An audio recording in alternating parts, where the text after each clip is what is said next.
Why we discussed on the advice of the great teacher and what he left to us, every generation to come. He said there's nothing new under the sun. That what has been will be again. In the light of this reality, it is carelessness and foolishness to live your life to chance when you are aware that everybody before you, there were several handwritings of wickedness and affliction that registered their presence upon their life and are responsible for why they could not rise. In Zechariah chapter 1 verse 18 and 19, the Bible says the angel of the Lord took him in a vision and showed him 4 horns, and he asked, what are these? And the angel said, these are the horns that have scattered Judah, Israel and Jerusalem, so that no man can lift up his head. So there are spirits that register their presence over territories.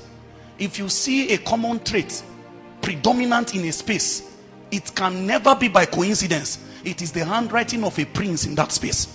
It is the signature of that prince. And so when you find a whole people under a particular predicament, it is a signature of a prince. And it's only foolish men that think that by anything they can do through the arm of the flesh, they can disband a principality from his inheritance.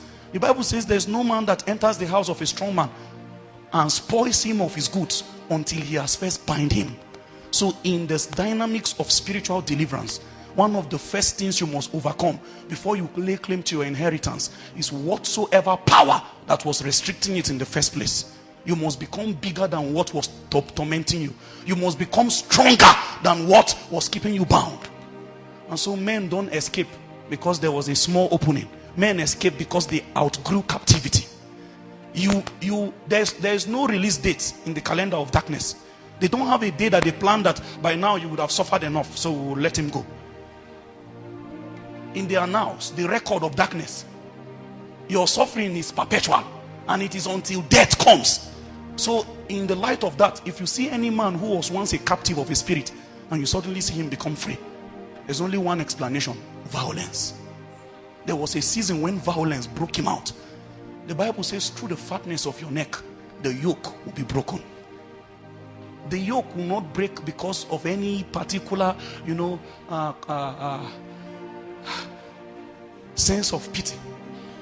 The yoke will be broken because you outgrew captivity. He says, and thou shalt know the truth. The truth will make you free. Make you free. Many of you, from where you are coming from, people don't live to a ripe old age, and you can see it already. But there is a foolish idea making you think your own case is different on account of just verbal profession.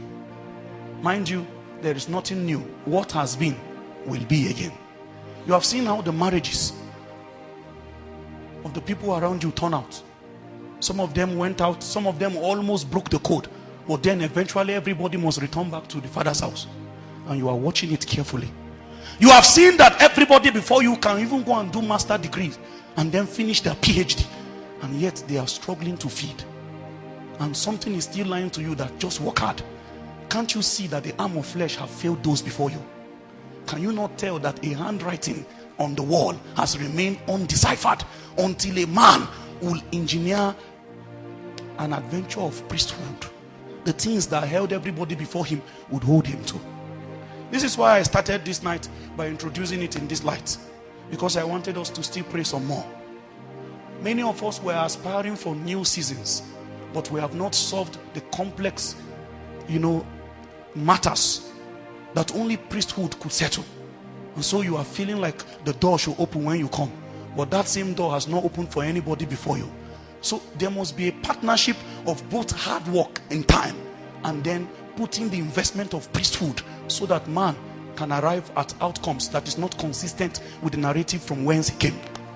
And so tonight, if you are aspiring for something that is not the normal from where you are coming from, tonight, if you are looking forward to an outcome that is not regular, it's not the narrative of the place you have found expression from, there must be an investment in priesthood. it will only be done for you on earth as it is in heaven. And so everybody tonight, I want to give us another 3 minutes at your seated position. I want you to travail. Just take the next 3 minutes and press in some realities in your life. Those things you are aspiring for, those things you are contending for, those things you are trusting God for, it will take violence to bring it into the script. From the days of John, this kingdom suffered violence.